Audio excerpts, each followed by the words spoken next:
আমরা অনেকে এদেশে বিভ্রান্তিতে আছি যে জান্নাত 8টা জাহান্নাম 7টা। না, কোরআন হাদিসে এটা নেই। আমি কোরআনে পেয়েছি জান্নাতও একটা জাহান্নামও একটা, কিন্তু জাহান্নামের দরজা আমরা জানি 7টা আর জান্নাতের দরজা 8টা না।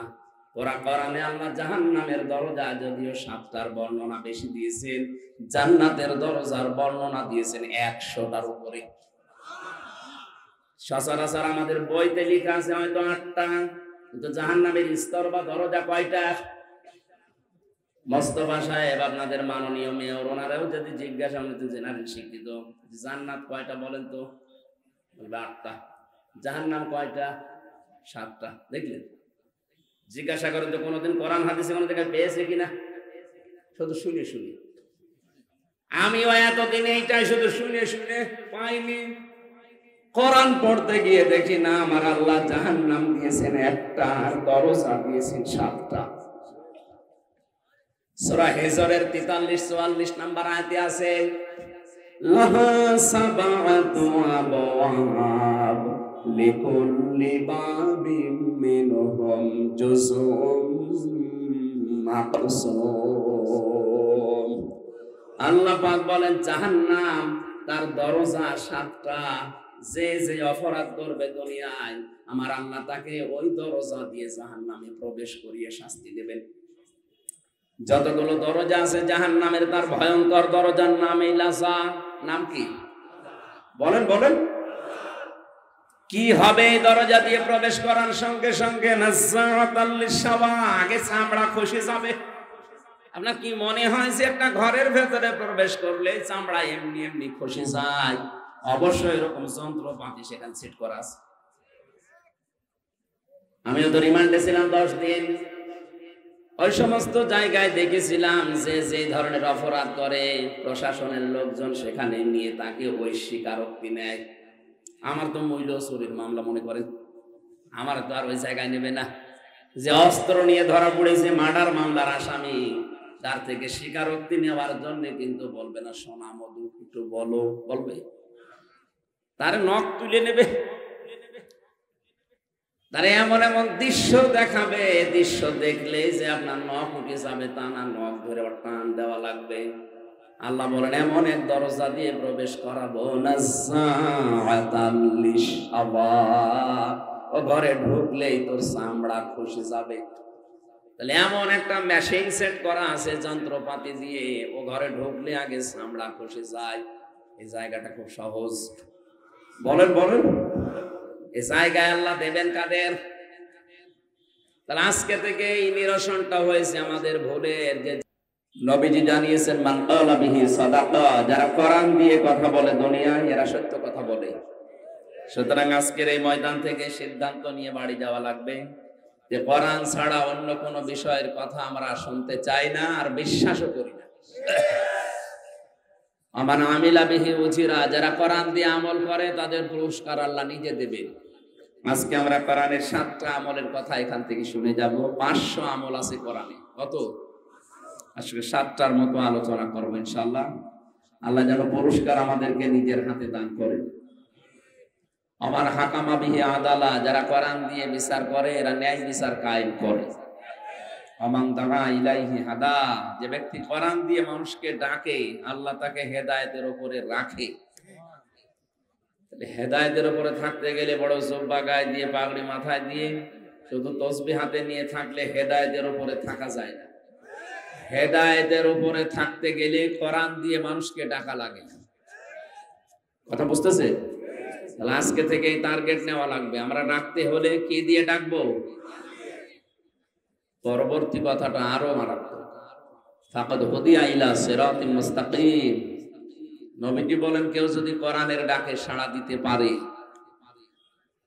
আল্লাহ তাকেও সহজ জান্নাতের পথ নসিব করে দেবে। সুতরাং আমি হেদায়েতের উপরে থাকার নিয়তে কোরআন দিয়ে আজকে ডাক দেব, আর আপনি জান্নাতের পথ পাওয়ার জন্য কোরআনের ডাকে সাড়া দেবেন।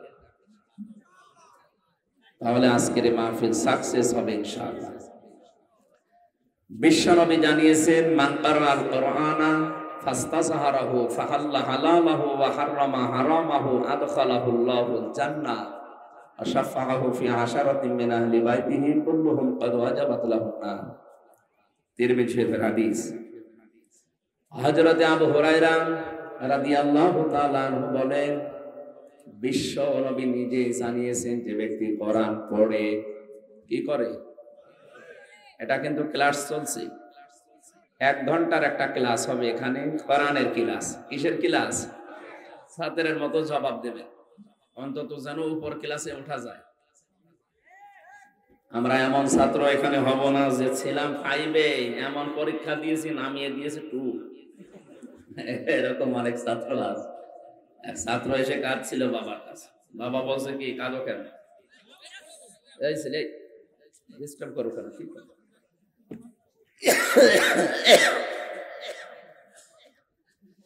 ছেলের কান্না থামে না, ডাক দিয়ে বলে কি কাঁদো কেন? যে পরীক্ষার রেজাল্ট দিয়েছে। পরীক্ষার রেজাল্ট দিয়েছে তো ভালো জিনিস, পাস করেছো না ফেল করেছো? আব্বা পাস করলে ফেল করলেও তো একটা কথা ছিল, ছিলাম 5-এ নামিয়ে দিয়েছে 3। আমরা যেন এইরকম ছাত্র না হই, আমরা এরকম ছাত্র হব আজকে একটা ক্লাসে 5-এ থাকলে যেন অন্তত 7-এ ওঠা যায়। আমি কিন্তু 6 পড়ি না, 5 পড়ি একবারে 7। আমরা এমন ছাত্র আজকে এখান থেকে 1 ঘন্টায় তৈরি হব। আমরা 5-এ যারা আছি আমরা যেন 1 ক্লাস ডেমিয়ে 1 ক্লাস বাদ দিয়ে 7-এ 8-এ উঠতে পারি ইনশাআল্লাহ। যে ব্যক্তি কোরআন পড়ে, এই যে কারাআত, এই শব্দটা পড়া কোরআন শরীফের ভেতরে আল্লাহ 3টি শব্দ দিয়েছেন কোরআন পড়ার ব্যাপারে, কারাআ, রাতালা, তালাওয়া। যারা অভিধান বোঝে কোরআনের তাদের দেখবেন অভিধানে লেখা আছে কেউ যদি কোরআন পড়তে চায় তার শর্ত 4টা লাগবে। কয়টা? 1 নম্বরে কেউ যদি কোরআন পড়তে চায় সে যেন শুদ্ধ করে পড়ে, অশুদ্ধ পড়লে কোরআন আবার বরদুয়া দেবে। যেন আজকের এই ময়দান থেকে আমরা শুধু এসেছি তা না, সিদ্ধান্ত নিয়ে বাড়ি যাব, মরণের আগে হলেও কোরআন শুদ্ধ করে আমরা পড়তে চাই, নারী হোক আর পুরুষ হোক। খায়রুকুম মান তাআল্লামাল কোরআন ওয়া আল্লামা। পৃথিবীতে শ্রেষ্ঠ মানুষ ওইটা নবীর দৃষ্টিতে যে ব্যক্তি কোরআন শরীফ পড়ে এবং মানুষকে পড়ায়। আমরা এই 2টা যে কোনো একটাই থাকতে চাই, হয় পড়বো না পড়াবো। 2 নাম্বার শর্ত হচ্ছে কোরআন শুধু পড়লেই শুদ্ধ করে হবে না, এটাকে বুঝতে হবে। আর আমি যতটুকু জানি বাংলাদেশের রংপুর, খুলনা এই সমস্ত বিভাগের মানুষগুলো কোরআন বোঝার ব্যাপারে একটু অনীহা, এরা বোঝেও কম, বোঝার চেষ্টাও কম। এদের যে আন্তর্জাতিক কম্পিটিশন যেগুলো হয় দেখেন, রংপুর, খুলনা এই সমস্ত বিভাগের ছেলেমেয়েরা চান্স পায় না, পায় সব চট্টগ্রাম, সিলেট, ঢাকা এই সমস্ত জায়গা। এই জন্য আমরা আরো এগিয়ে যাব কোরআন বোঝার ব্যাপারে। 3 নম্বরে কোরআন শুধু বুঝলেই হবে না, যেখান থেকে বুঝবেন যতটুকু ওইটাই প্র্যাকটিক্যাল লাইফে, বাস্তব জীবনে সেট করার চেষ্টা চালাতে হবে। ওই সময় থেকে আমি বসে বসে পড়ছি ওয়ালা ইয়াহুদ্দু আলা তুআমিল মিসকিন, আল্লাহ তাআলা বলেন হে নবী কিয়ামত বিশ্বাস করে না কারা জানেন? নবীজি বললেন কই? আমার কাছে যারা আছে সব তো মনে হয় কিয়ামতে বিশ্বাসী। বিশ্ব নবী বলেন না, কিয়ামত বিশ্বাস করে না ওই মানুষগুলো যারা এতিমের গলায় ধাক্কা দেয় আর মিসকিনকে খাবার তো দেয় না, খাবারের জন্য উৎসাহ দেয় না। আপনি নিজে বসে বসে পড়ছেন ওয়ালা ইয়াহুদ্দু আলা তুআমিল মিসকিন, আর এতিম মিসকিন একজন এসেছে আপনার দ্বারে, কিছু দেন। আপনার উচিত ছিল এই আয়াতের আমল করা, কোরআন শরীফ বন্ধ করে অন্তত সাধ্য অনুযায়ী তাকে কিছু দেওয়া, তাহলে এটা কোরআনে কারীম পড়ার হক আদায় হতো। আর আপনি পড়েই গেলেন সওয়াব পাওয়ার জন্য, ওদিকে ওই লোকটা না খেয়ে আছে 2 দিন, না আপনার পড়ার কোনো গুরুত্ব নেই, লাভ হবে না। এজন্য শর্ত হচ্ছে যেটা যখন পড়বেন ওইটা ওই জায়গা থেকে যেন বাস্তব জীবনে সেট করা যায়, এই সিদ্ধান্ত নিয়ে মাঠে নেমে পড়া।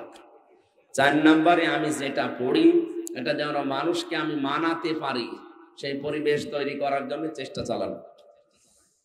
এ কথা বলার পরে আল্লাহর নবী জানিয়েছেন ফাস্তাযহারাহু, যারা আরবি গ্রামার বোঝে শব্দটা কত ওয়েট, কত ওজন আপনি টের পাচ্ছেন?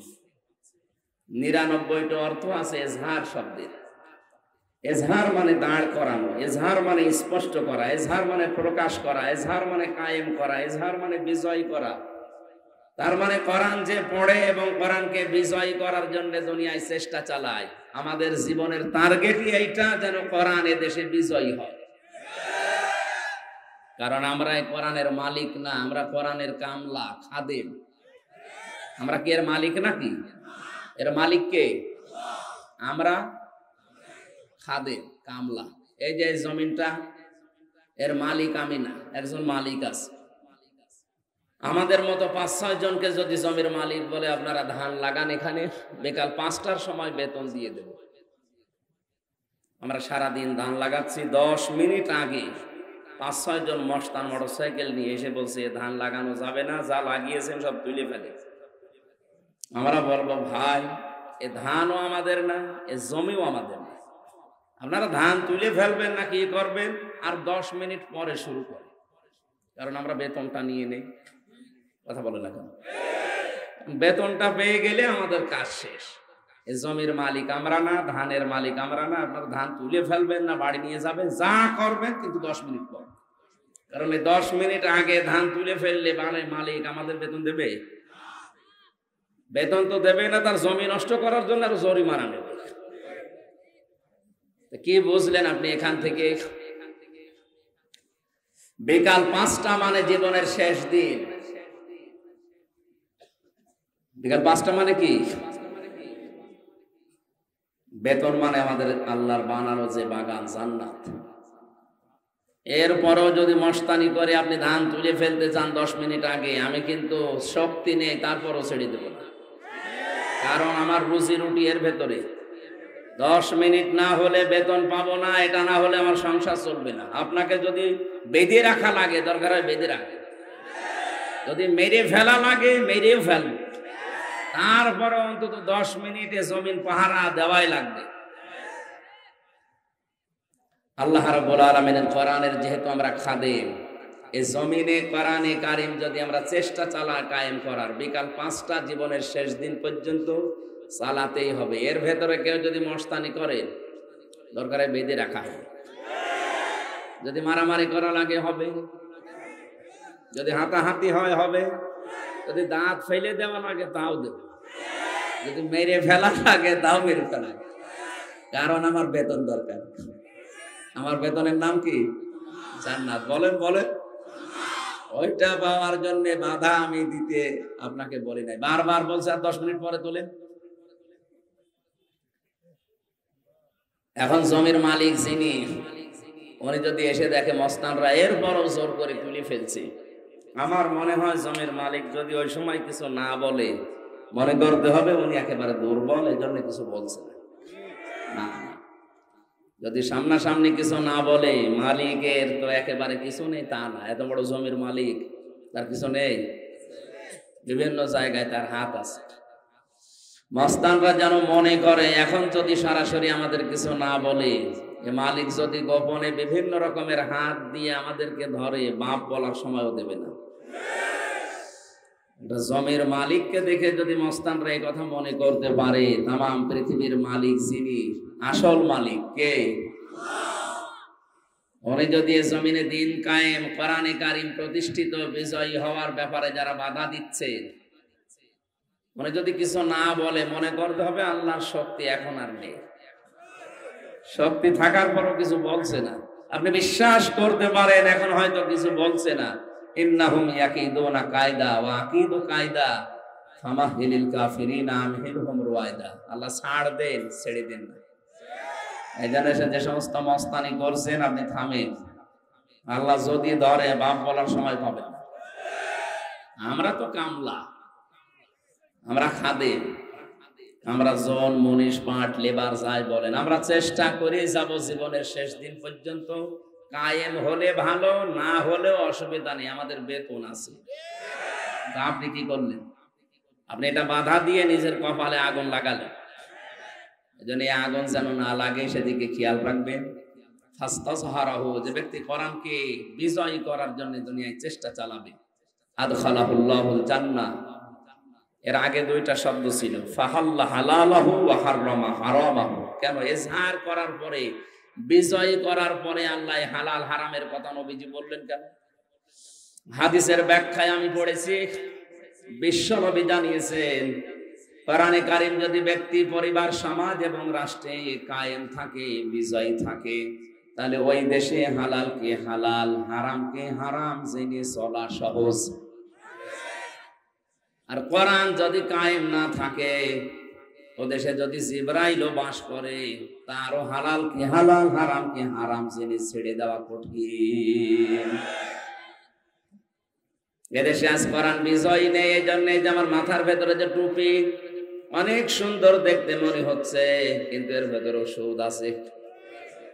এখন যদি বলেন হুজুর কি বললেন, সুদের টুপি মাথায় দিয়ে ওয়াজ করছে, কারণ হয়তো আমি 200 টাকা দিয়ে এই টুপিটা কিনেছি, টাকা আমার জায়েজ, টাকা হালাল। এই টুপিটা যে মার্কেটে, যে ফ্যাক্টরিতে তৈরি হয়েছে, ওই ফ্যাক্টরির মালিক লোন নিয়ে ফ্যাক্টরিটা দিয়েছে। কথা বলছে না? তাহলে ডাইরেক্ট ইনডাইরেক্ট এদেশে যতদিন যাকাত ভিত্তিক অর্থনীতি কায়েম না হবে, ফেরেশতা জিবরাইল এসে যদি বাস করে এদেশে, সেও সুদখোর। এই জন্য যাকাত ভিত্তিক অর্থনীতি কায়েম যতদিন না হয়, এটা কোরআনের নির্দেশ না? নামাজের কথা 82 বার, যাকাতের কথা ফাকিমুস সালাতা ওয়া আতাবুজ যাকাত, নামাজ কায়েম করো, যাকাত প্রদান করো। এই জন্য আমাদের দেশে যারা দায়িত্বে আছে, আমাদের প্রধানমন্ত্রী শেখ হাসিনা সহ যারাই দায়িত্বে আছে, অর্থনৈতিক যে বিষয়, এটা ইবাদত আমরা অনেকে মনেই করি না। এটা যে একটা ইবাদত অনেকে মনে করি না, অথচ হালাল রুজি না হলে আপনার ইবাদতও কবুল হবে না। বলেন, যাকাত ভিত্তিক অর্থনীতি কায়েম হয়ে গেলে বাইরের দেশে আমাদের এভাবে আর হাত পাতা লাগবে না। বিভিন্ন ব্যাংকে যে টাকাগুলো পড়ে আছে, এই টাকাগুলো যদি সরকার কালেক্ট করে যাকাতের মাধ্যমে, এককালীন দানের মাধ্যমে, এদেশে 3 বছর পরে যাকাত নেওয়ার জন্য মাইকে ঘোষণা দেওয়া মানুষ পাওয়া যাবে না। এটা জরিপ এসেছে, আমি বানিয়ে বলছি না। এটা কোরআন যদি আমরা ইজহার করার, প্রতিষ্ঠিত করার, কায়েম করার চেষ্টা চালাই, এদেশে হালালকে হালাল জেনে মেনে নেওয়া সহজ হবে, আর হারামকে হারাম জেনে মেনে নেওয়া সহজ হবে। আদখালাহুল্লাহুল জান্নাহ, আল্লাহর নবী বলেন, তখন তাকে আল্লাহ জান্নাতে প্রবেশ করিয়ে দিয়েছে, না দেবে? না না, আদখালা এটা মাঝে ছিল, তার মানে সে জান্নাতে চলে গেছে। সুবহানাল্লাহ বলেন না, দাঁড়ান আগে। এখানে কথা ছিল আদখালাহুল্লাহুল জান্নাহ, আল্লাহ তাকে জান্নাতে দিয়েছে, না দেবে? মানুষ তো এখন আমরা মারা যায়নি, জান্নাতে দিল কি করে? হাদিসের টিকায় পড়েছি, কোন মানুষ যদি সত্যিই কোরআনে কারিমকে কায়েম অবস্থায় পায়, বিজয়ী অবস্থায় পায়, প্রতিষ্ঠিত অবস্থায় পায়, তাহলে ওই দেশে এমন একটা পরিবেশ কায়েম হবে যেন মিনি জান্নাত হয়ে যাবে। ওই দেশে বসবাস করা আর জান্নাতে বসবাস করা একই মনে হবে। আর কথার ওজন টের পাচ্ছেন? আশাফাহু ফি আশারাতিন মিন আহলি বাইতিহি কুল্লুহুম ক্বাদ ওয়াজাবাত লাহুন নার, তাকে সুপারিশ করার জন্য যোগ্যতা তাকে আল্লাহ দান করবেন এমন 10 জনের ব্যাপারে, তার পরিবারস্থ লোকদের, যাদের জন্য জাহান্নামের সিদ্ধান্ত হয়ে গিয়েছিল, শুধুমাত্র কোরআনের ইজ্জতে মহান আল্লাহ তার সুপারিশ গ্রহণ করে তাদের জান্নাতে ঢুকিয়ে দেবেন। এই কোরআন পড়ার জন্য, শোনার জন্য, বোঝার জন্য, মানার জন্য আমরা এসেছি। সেখান থেকে 6666টি আয়াতের মাত্র কয়েকটা আয়াত আমরা পড়েছি সূরা মাআরিজ থেকে। তাফসীরুল কোরআন মাহফিল লেখা আছে, তাফসীর আকারে আমরা কথা বলবো ইনশাআল্লাহ। আমার আজকের আলোচনার বিষয় হচ্ছে মুক্তিপণ। কি বললাম? বলেন না কেন? মুক্তিপণ শব্দ শুনেই কেমন ভয় ভয় লাগছে না? অনেককে ধরে নিয়ে যায়, তখন মুক্তিপণ দাবি করে। যে সমস্ত সাগর এলাকা, নদী এলাকায় যারা মাছ ধরতে যায়, এদেরকে জলদস্যু যারা আছে, ডাকাত যারা আছে, গুম করে ধরে নিয়ে যায়। যে পরিবারের কাছে খবর দেয় যে ছেড়ে দিতে পারি, মুক্তিপণ দেওয়া লাগবে। কি দেওয়া লাগবে? কোরআনে কারিমে এই শব্দটাকে আল্লাহ কোট করেছেন, মুক্তিপণ। এই যে মানুষটাকে ধরে নিয়ে গেল, তার পরিবারস্থ লোকদের অবস্থা কি হয়? আল্লাহ বলেন কিয়ামতের কঠিন ময়দান এমন ভাবে তৈরি করব, মানুষ মুক্তিপণ দিয়ে বাঁচার জন্য কি কি দিতে চাইবে সেইগুলো আমি উল্লেখ করলাম। আল্লাহ রাব্বুল আলামিন বলেন ইউবাসসারুনাহুম ইয়াবাদুল মুজরিমু লাউ ইয়াফতাদি মিন আযাবি ইয়াউমিদিন বিবানি। কিয়ামতের ওই কঠিন ময়দান যেদিন শুরু হবে, মানুষ নিজেকে বাঁচাতে সর্বপ্রথম তার সন্তান আল্লাহকে দিয়ে দেবে। বলবে, মাবুদ আমার এই ছেলে মেয়ে দিয়ে দিলাম, তুমি আমাকে মুক্তি দাও। আয়াতটা পড়ার পরে আমি সিদ্ধান্ত নিয়েছিলাম, আল্লাহ এই কথা কেমন ভাবে বলল? মুক্তিপণ হিসাবে সন্তানের নাম প্রথম কেন দিলেন? আমারও দুইটা মেয়ে আছে, একটা 10 বছর, একটা 4 বছর। ছোটটা আমি ছেলে যাওয়ার আগে 1 বছর রেখে গিয়েছিলাম, এখন ওর বয়স 4 বছর। ওর প্রতি আমার যে দুর্বলতা, যে ভালোবাসা, আর ও আমাকে যেভাবে ভালোবাসে, আমি তো বাস্তবে ওর দিকে তাকিয়ে মাঝে মাঝে চিন্তা করি, তামাম বাংলাদেশ যদি কেউ বলে দিয়ে দিলাম, ফারিহাকে দিয়ে দেন, আমার দ্বারা সম্ভব না। আমি সন্তান হিসাবে তাকে এতটুকু ভালোবাসার কারণে যদি বাংলাদেশ লিখে দিলে ওকে আমি দিতে না চাই, যদিও দেওয়া সম্ভব, কিন্তু দিতে আমার মন চাচ্ছে না। কিয়ামতের ওই কঠিন ময়দানে আল্লাহ বলেন ফারিহাকে পর্যন্ত, হামজা বলবে আল্লাহ এটাও দিয়ে দিলাম, নেন আমারে বাঁচান। কোরআনে কারীম জানিয়েছে ফাকাইফা তাত্তাকুনা ইন কাফারতুম ইয়াউমা ইয়াজআলুল বিলদানা শিবা। সূরা মুজাম্মিলের ভেতরে আল্লাহ ঘোষণা দিয়েছেন, এমন সালসালা অবস্থা তৈরি হবে, যুবক মানুষ বৃদ্ধ হয়ে যাবে। মেয়র সাহেবের দাড়ি এমনিতে বাতাসে পেকে গেছে, কথা বলেন না, 63 বছর বয়স চলছে লোকটার। এ বয়সে এসে দাড়ি পেকেছে, কয় আমার তো 33 বছর, আমার তো দাড়ি পাকে না। তার মানে দাড়ি পাকতে বয়স লেগেছে কত? কমপক্ষে 63 বছর। আমি একটা যুবক মানুষ, আল্লাহ বলেন কিয়ামতে এমন কঠিন জালজালা অবস্থা পয়দা করব, হামজার মতো 33 বছরের যুবক মোস্তফা সাহেবের মতো 63 বছরের বুড়ো হয়ে যাবে। আমি কথাগুলো খুব নরমাল বলছি তা না, একটু ভাবেন তো হৃদয় দিয়ে, কি অবস্থা আল্লাহ বানাবেন। আল্লাহ পাক বলেন সন্তান হওয়ার জন্য মেয়েদের লজ্জা স্থান লাগে, কিয়ামতের কঠিন ময়দানে লজ্জা স্থান লাগবে না, পেট ফেটে বের হয়ে যাবে।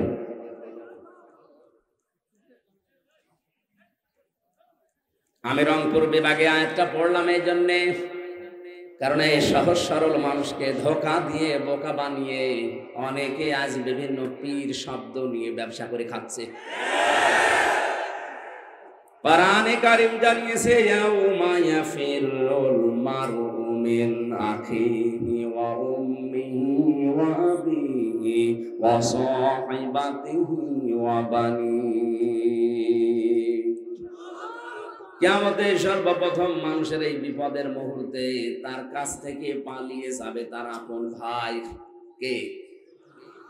আমরা বাংলাদেশে যত কঠিন অবস্থায় থাকি না কেন, ভাই বোনের ছোটকালের যে সম্পর্ক, এটা যাদের আছে তারা জানে কত মধুর সম্পর্ক ভাই বোনের, কত আপন সম্পর্ক ভাই বোনের। যদিও ছোটবেলায় এক অন্যের সাথে মারামারি গন্ডগোল ঝগড়া করে, বিয়ের সময় যদি বোন বিয়ে হয়ে যায়, ভাই এত শক্ত থাকার পর কেঁদে ফেলে। আল্লাহ বলেন কিয়ামতে এই বোন ভাইকে দেখলে পালাবে, ভাই ভাইকে দেখলে সর্বপ্রথম দৌড় দেবে, আস্তে আস্তে দৌড়াবে না। ইয়াফিরু শব্দের শাব্দিক অর্থ মাজা তুলে দৌড় দেওয়া। পুলিশ তাড়লে মানুষ যেভাবে দৌড়ায়, বাঘে তাড়লে যেভাবে দৌড়ায়, কিয়ামতে আপনার আপন ভাই ওইভাবে দৌড়াবে।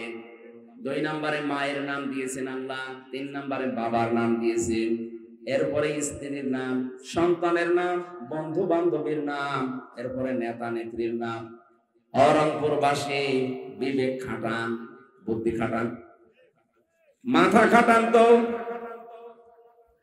যে 7 জনের নাম বললাম এগুলো তো সব বানালাম নাকি?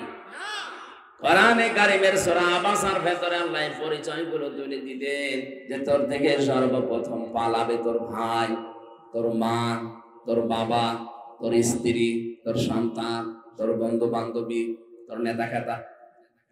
আমরা জানি দুনিয়ায় মানুষ বিপদে পড়লে এই শ্রেণীর মানুষগুলো এগিয়ে আসে। আল্লাহ বলছেন কিয়ামতের আগে পালাবে। কি মনে হয় আপনার এরা যদি আগে পালিয়ে যায়?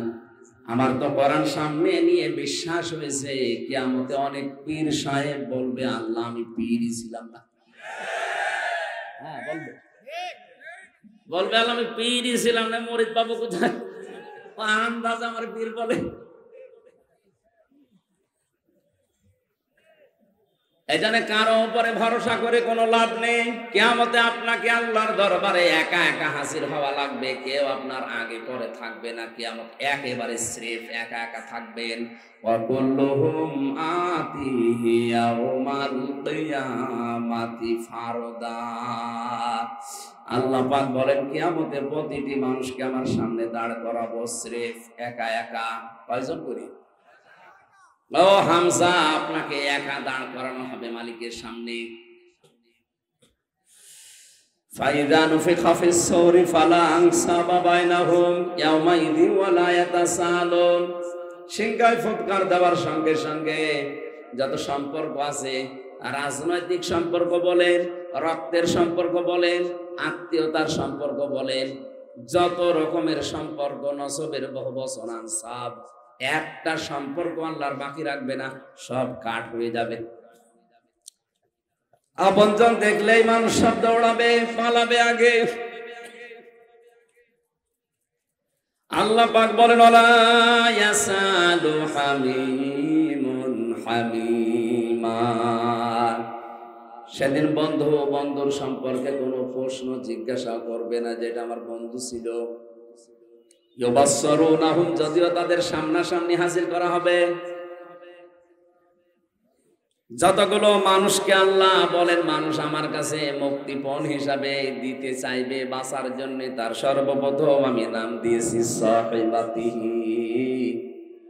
প্রথমে সন্তানাদি, এরপরে তার স্ত্রীকে বলবে আল্লাহ দিয়ে দিলাম, ওয়াখিহি তার ভাইকে দিয়ে দেবে,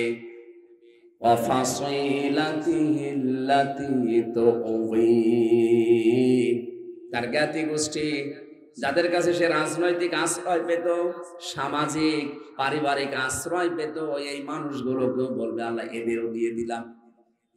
কথাটা এত সহজ মনে হচ্ছে আপনার, কত কঠিন অবস্থায় পড়লে মানুষ এই বিষয়গুলো সব দিতে চায় আপনি নিজে ভাবেন। এবার পরের কথা আরো কঠিন। ওমান ফিল আরদি জামিআ,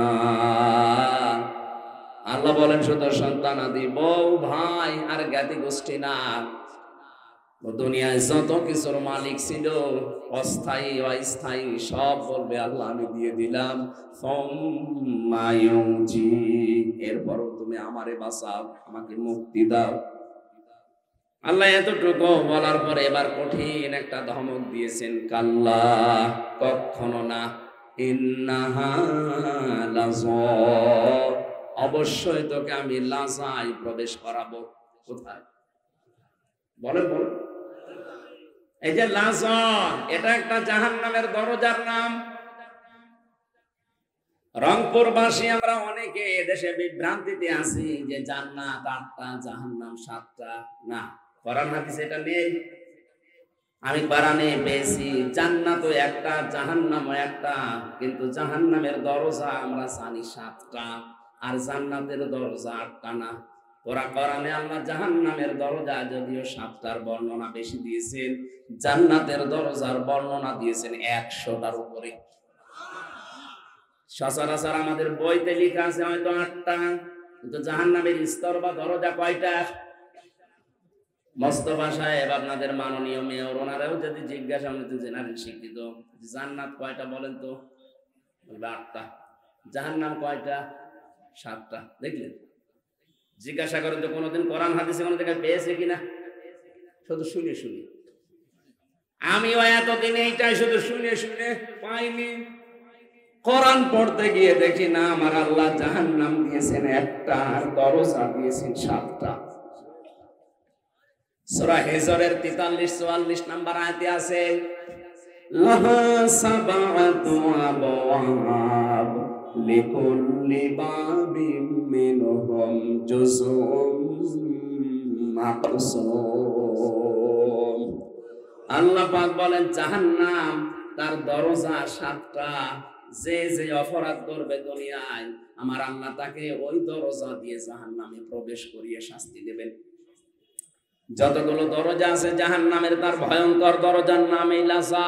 নাম কি? বলেন বলেন। কি হবে এই দরজা দিয়ে প্রবেশ করার সঙ্গে সঙ্গে? নাযাআতাল লিশাওয়া, আগে চামড়া খসে যাবে। আপনার কি মনে হয় যে একটা ঘরের ভেতরে প্রবেশ করলে চামড়া এমনি এমনি খসে যায়? অবশ্যই এরকম যন্ত্রপাতি সেখানে সেট করা আছে। আমিও তো রিমান্ডে ছিলাম 10 দিন। ওই সমস্ত জায়গায় দেখেছিলাম যে যে ধরনের অপরাধ করে প্রশাসনের লোকজন সেখানে নিয়ে তাকে ওই স্বীকারোক্তি নেয়। আমার তো মূল্য চুরির মামলা মনে করেন, আমার তো আর ওই জায়গায় নেবে না। যে অস্ত্র নিয়ে ধরা পড়েছে মার্ডার মামলার আসামি, তার থেকে স্বীকারোক্তি নেওয়ার জন্য কিন্তু বলবে না সোনা মধু একটু বলো, বলবে তার নখ তুলে নেবে,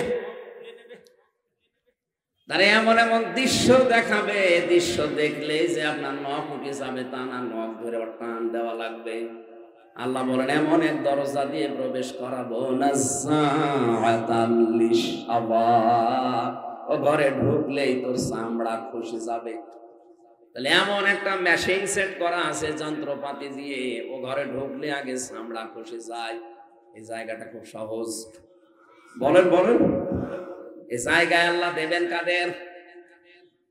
তাহলে আজকে থেকে এই নিরসনটা হয়েছে আমাদের ভুলের, যে জাহান্নাম একটা, এর দরজা বা স্তর 7টা। কয়টা? যে যেই ধরনের অপরাধ দুনিয়ায় করবে আল্লাহ তাকে ওই দরজা দিয়ে প্রবেশ করিয়ে ওই রকম শাস্তি দেবে। আজকের আলোচনা থেকে আমরা প্রমাণ করব যে আমি কোন দরজা দিয়ে প্রবেশ করার উপযুক্ত হয়েছি। কারণ আমি তো যে কোনো একটা অপরাধে আছি এই 7টার। আমরা আজকে দেখবো যে আমি কোন অপরাধের কারণে কোন দরজা দিয়ে প্রবেশ করার জন্য আল্লাহ আমার উপযুক্ত করেছি। যদি আমি ওই দরজার সামনে থাকি, যেমন হুতমা আছে, হোমাজাস, হাবিয়া আছে, লাজা আছে, সাকার আছে, সাঈর আছে, জাহান্নাম আছে, এই 7টা দরজা আমার আল্লাহ বানিয়েছে। আপনি আজকে এখান থেকে জেনে যাবেন যে আপনি কোন দরজার সামনে দাঁড়িয়ে আছেন। যদি দেখেন আপনি হাবিয়ার সামনে, যদি হুতমার সামনে, যদি লাজার সামনে, সাঈরের সামনে, সাকারের সামনে, জাহিমের সামনে, জাহান্নামের সামনে, জাহান্নাম একটা দরজার নাম। যে কোনো দরজায় অবশ্যই আমরা কেউ না কেউ আছি। যদি থাকি, আজকের আলোচনা শেষে ওই দরজা থেকে এক দৌড়ে আমরা জান্নাতের 100টা দরজা আছে, যে কোনো দরজায় প্রবেশ করব ইনশাআল্লাহ। আজকে আমার রাতের আলোচনা আছে মাওলানা সিরাজুল ইসলাম ফারুকী ভাইয়ের, এর রাজারহাট কুড়িগ্রাম, রাজারহাট, রাত 9টা থেকে 11টা পর্যন্ত। ওখানে আমি জান্নাতের 100টা স্তরের কথা বলার চেষ্টা চালাবো, যে কয়টা পারি। আজকে জাহান্নামের স্তরগুলো বলছি, খুব মনোযোগ দিয়ে শুনবেন যে আপনি কোন দরজায় দাঁড়িয়ে আছেন। কষ্ট হচ্ছে? বসো। জাহান্নামের লাযা নামক যে দরজা, এখান দিয়ে প্রবেশ করার জন্য আল্লাহ রাব্বুল আলামিন 2টা গুণ বিশিষ্ট মানুষের নাম দিয়েছেন। রংপুর বাসী, দেখেন তো আপনার ভেতরে আছে কিনা, নাকি এই আয়াত বাদ দিয়ে দেব? আমার মনে হয় এই আয়াতে এলাকায় নেই।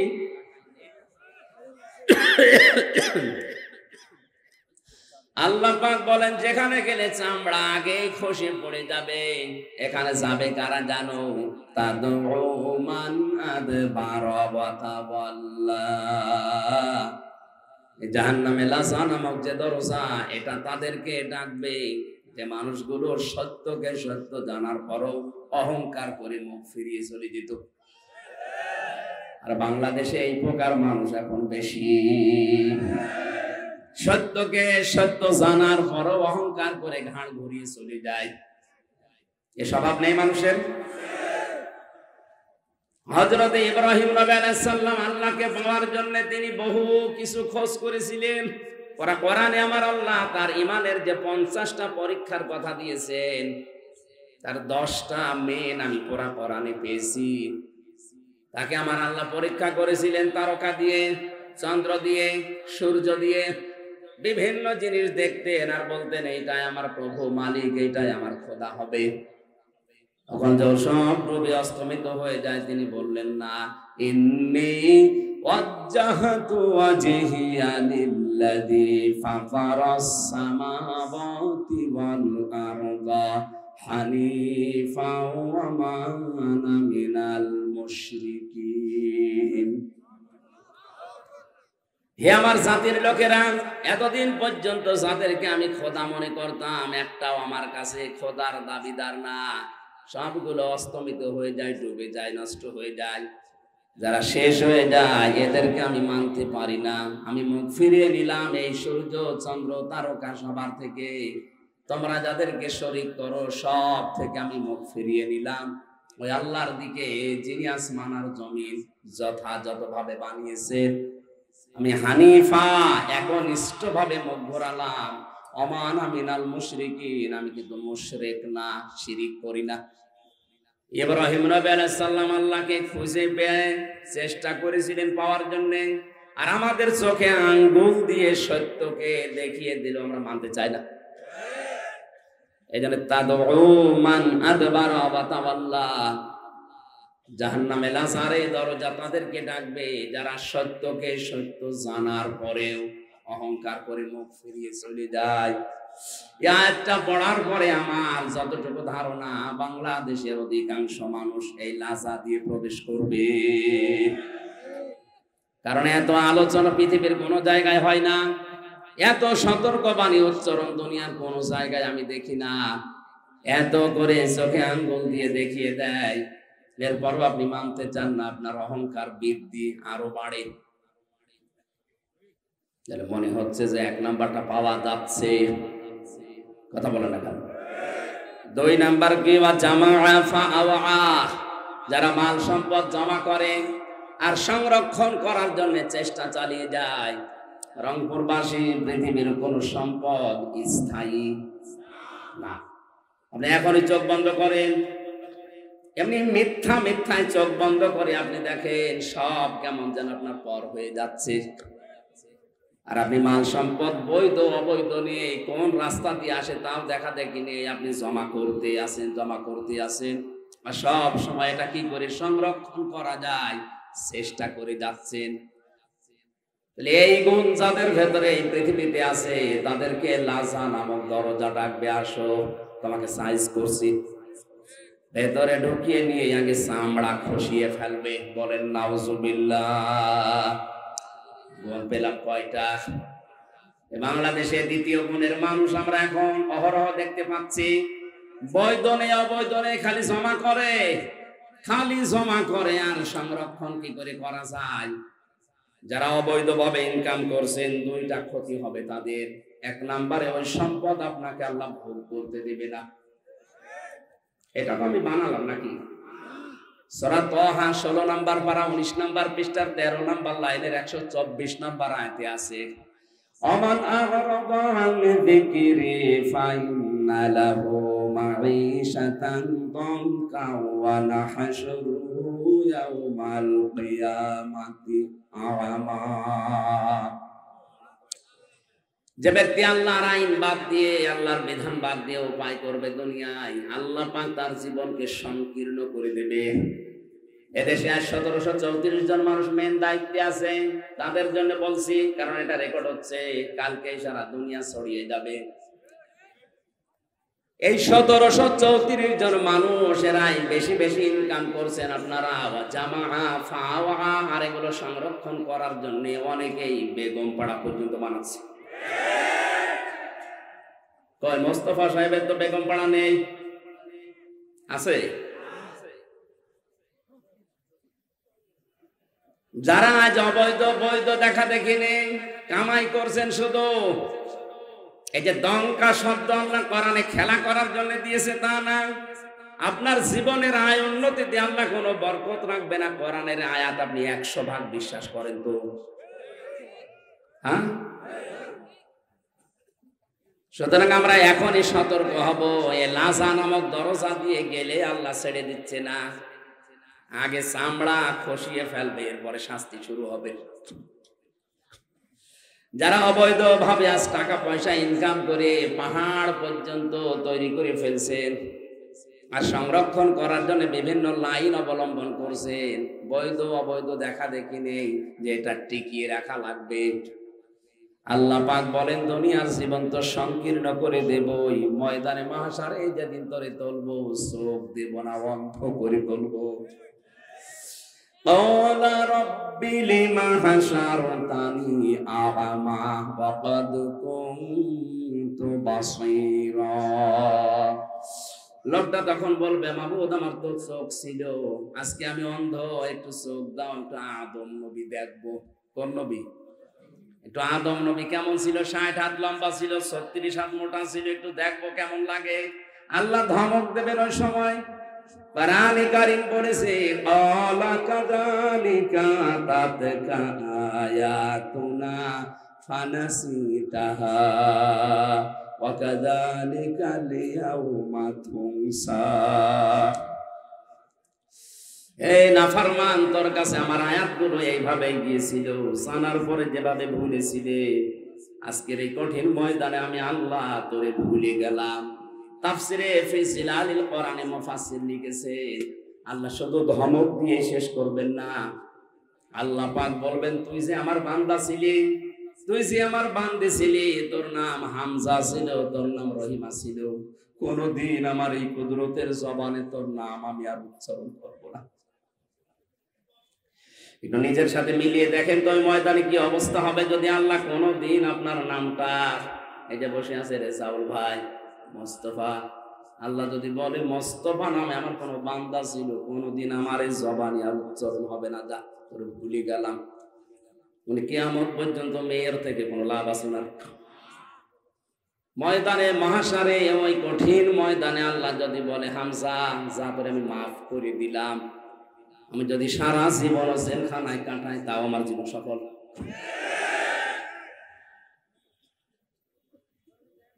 এখানে সম্পদ আদি যারা জমা করছেন, প্রথম ক্ষতি তাফসিরের ভাষায়, 1 নম্বরে আপনি ওগুলো ভোগ করতে পারবেন না, ভোগ করার আগে আপনার মরণ হবে।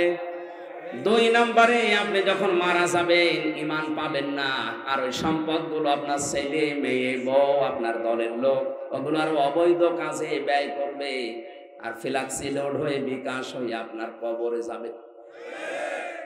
এখন যদি বলেন, হুজুর আমার তো বিকাশ নাম্বার খোলা নেই, এমনি খুলে যাবে, খোলা এমনি খুলে যাবে। জাহান্নামে লাসা নামক দরজা দিয়ে প্রবেশ করার গুণ জানলাম কয়টা? রংপুরে 2 গুণের মানুষ আছে। আল্লাহ আমাদেরকে, যাদের কানে যাচ্ছে তাদেরকে যেন পরিবর্তন হওয়ার তৌফিক দেন। 2 নম্বরে কঠিন দরজা যেটা, তার নাম হুতমা। নাম কি? এই দরজা দিয়ে আল্লাহ প্রবেশ করাবে তাদেরকে যাদের ভেতরে 4টা গুণ আছে। এবার দেখেন তো আপনার ভেতরে পাওয়া যায় কিনা। ওয়াইলুল লিকুল্লি হুমাযাতিল লুমাযা। 1 নম্বরে যে মানুষগুলো সামনে পেছনে মানুষের দোষ চর্চা করে, মানুষের নিন্দা করে, এটা তো দেশে নেই। একে অন্যের কথা লাগায়, কানে কানে লাগিয়ে সম্পর্ক নষ্ট করে দেয়, তালাতালি করে ধ্বংস হয়ে যায় ওই মানুষগুলো যারা সামনে পেছনে মানুষের নিন্দা করে। যে দোষ মানুষ করে নাই, ওই দোষ তার উপরে চাপিয়ে দিয়ে তার জীবনটা নষ্ট করে দেয়। আর এটা বাংলাদেশে এখন সবচেয়ে বেশি। কিচ্ছু জানি না, আন্দাজে এক দোষ আমার উপরে চাপিয়ে আমার জীবনটা জাহান্নাম বানিয়ে দিল। এই কথা বলছেন না? আর এটা মেয়েদের ভেতরে বেশি। আর এক জায়গায় বসলে শুধু দোষ চর্চা করে। সম্মানিতা মা বোনেরা মনে করছেন হুজুর আমাদের শত্রু না, আমি আপনাদের ভালোবাসি। জাহান্নামে হোতামা নামক দরজা দিয়ে যেন যাওয়া না লাগে, এখনই থেমে যান। যারা দোষ চর্চা করছেন, এর কথা ওর কাছে লাগাচ্ছেন, তালাতালি করছেন, যদি এরকম কোন মহিলা এলাকায় থাকেন, তার জন্য পুরা রংপুরের মানুষের দোয়া কবুল বন্ধ হয়ে যাবে। আপনি মনে করছেন এই আর কি, এতটুকুই কি হয়? কি হয় মানে একটা মানুষের সম্পর্ক নষ্ট করে দেওয়া কত বড় কঠিন অপরাধ। আল্লাহ রাব্বুল আলামিন জানিয়েছেন জাহান্নামে হুতামা নামক যে দরজা দিয়ে প্রবেশ করাবো, এই দরজার প্রথম নম্বরে তারা যাবে যারা মানুষের দোষ চর্চা করে, এর কথা ওর কাছে লাগায়, তালাতালি করে মানুষের সম্পর্ক নষ্ট করে। এখানে অনেক বহু মানুষ বসে আছে 3 দিনের উপরে বিনা কারণে কথা বন্ধ করে, অথচ দুনিয়াবি কোনো বিষয়ে যদি কেউ 3 দিনের উপরে কথা বন্ধ করে মারা যায়, ও ঈমান পায় না, বেঈমান হয়ে মরে। 3 দিন না, 3 বছর কথা বলেন এরকম মানুষ নেই। অথচ বড় কোনো বিষয় না, মুরগিতে ধান খেয়েছে এই কারণে কথা বলে না।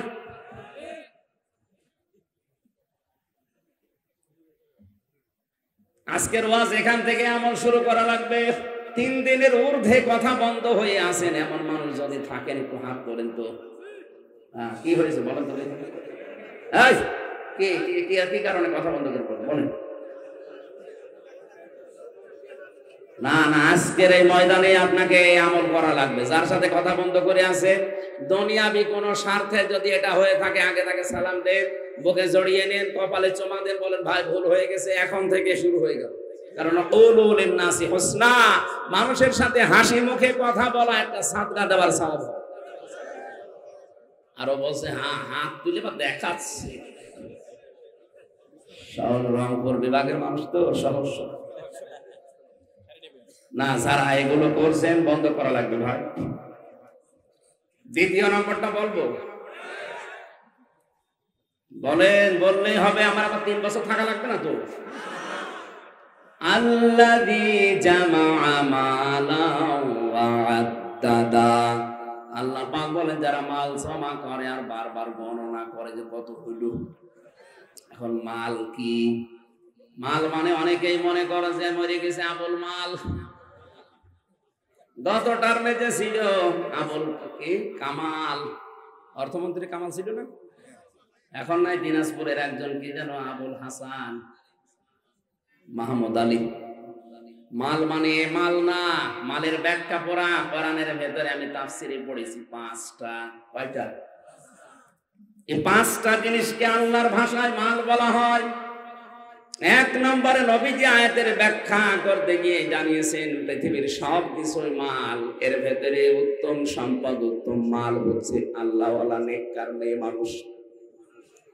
আর দুনিয়া কুল্লুহা মাতাউন ওয়া খায়রু মাতাউদ দুনিয়া ইমরাতুস সালিহা, পৃথিবীর সব কিছুই মাল সম্পদ, এর ভেতরে উত্তম সম্পদ হচ্ছে আল্লাহর দৃষ্টিতে, রাসূলের দৃষ্টিতে আল্লাহওয়ালা মেয়ে মানুষ।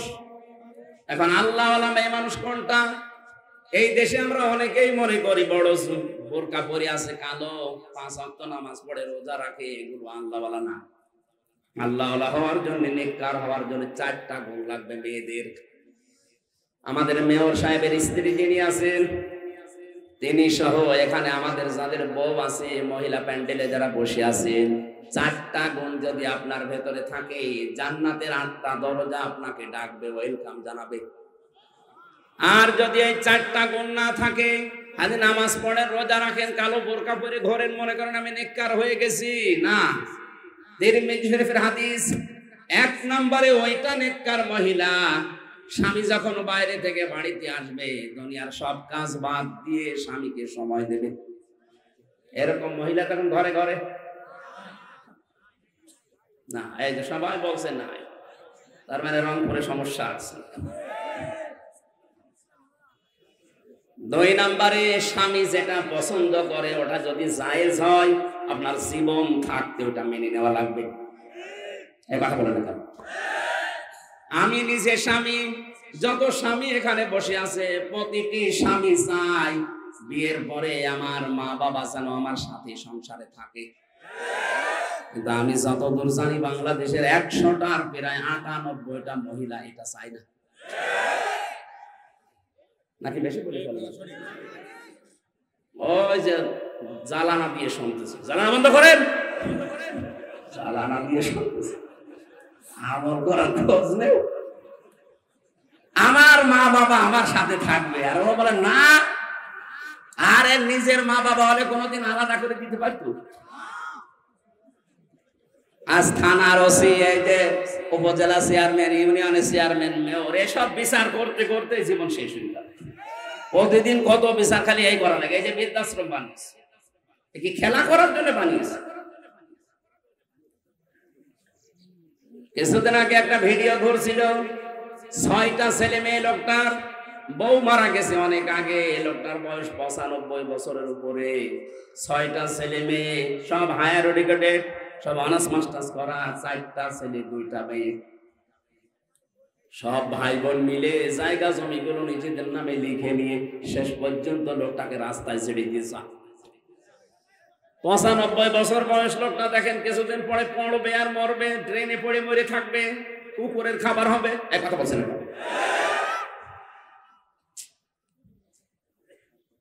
সম্মানিত মা বোনেরা, যদি উত্তম সম্পদ হতে চান দুনিয়ায়, শ্বশুর শাশুড়িকে নিজের মা বাবার মতো মনে করা শুরু করেন। আরে ভাই, আমি তো নিজে একটা জামাই, কোরআন শরীফ আমি হাতে না মাথায় নিয়ে বলতে পারি, আমরা জামাইরা যেভাবে শ্বশুর শাশুড়িকে নজরে দেখি, বউগুলো যদি ওই নজরে আমাদের মা বাবাকে দেখতো, বাংলাদেশে কোনো সন্তান আলাদা হতো না। নেককার হওয়ার জন্য শুধু কালো বোরকা পরে মনে করছেন আমি বড় বুজুর্গ হয়ে গেছি। স্বামী যেটা পছন্দ করে যদি জায়েজ হয়, জীবন থাকতে আপনাকে মেনে নেওয়া লাগবে। 3 নম্বরে নেককার হওয়ার জন্য গুণ দিয়েছেন আল্লাহর নবী, স্বামী যখন বাইরে যাবে তার সম্পদ এবং তার সন্তানকে আপনি ইসলামের দিকে রাখবেন।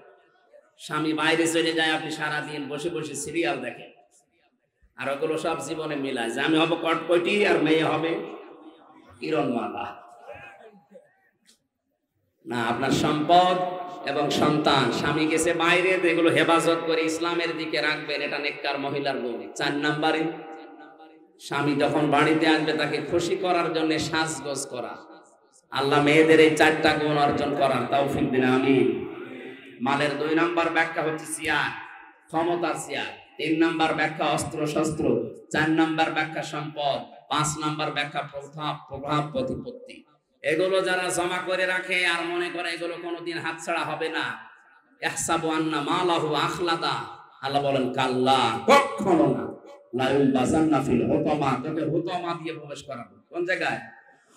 ওমা আদরাকা মাল হুতামা, নবী আপনি জানেন এটা কি? নারুল্লাহিল মুকাদা, এটা আল্লাহর জ্বালানো আগুন, আল্লাহ নিজে আগুন জ্বালিয়েছে। এর 7টা বর্ণনা আল্লাহ কোরআনে দিয়েছেন, আমি তো 2টা বললাম।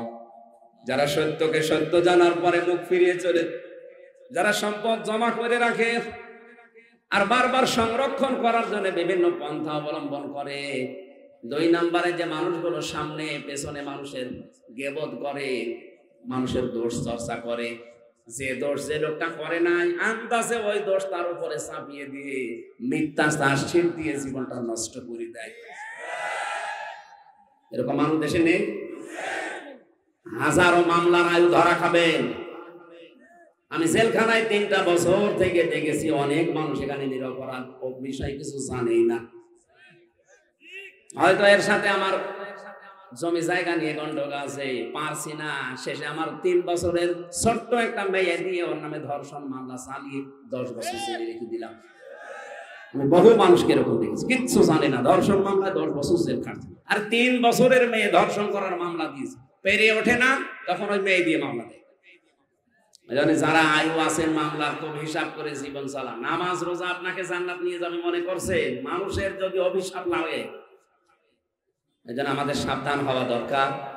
আমার মনে হয় কয়েক মিনিট আছে মাগরিবের আজান হওয়ার, 1 ঘন্টা সময় দিয়েছিলেন, এখন 1 ঘন্টা 5 মিনিট হয়ে গেল। আমি জেলখানায় বসে পারিবারিক জীবনের যে সমস্ত সমস্যা এবং এর সমাধান করার জন্য কি কি লাগবে, জেলখানায় 2টা বই লিখেছিলাম, পারিবারিক সমস্যা এবং তার সমাধান। পরকীয়া প্রেম চলছে, এটা মেটানোর জন্য কি কি দরকার কোরআন হাদিসে ওই যে সাদা গাড়িতে আছে, যাওয়ার সময় নিয়ে স্ত্রীকে, মেয়েকে, বউকে, বোনকে উপহার দেবেন। আর যারা মেয়েরা আছেন ওইগুলো নিয়ে আপনার স্বামীকে দিয়ে পড়াবেন। 2টা বই আছে, 2 রকম নিয়ে যাবেন। আমার পক্ষ থেকে মাননীয় মেয়রকে উপহার দেবেন একটা, ওনার ম্যাডামকে দেওয়া হবে। ওনার ম্যাডাম যদিও আর ওই সমস্ত লাইনে যাবে না, তারপরও পড়িয়ে দিত। আমার মনে হয় ভেতরে ঘেমে একেবারে শোক চলছে।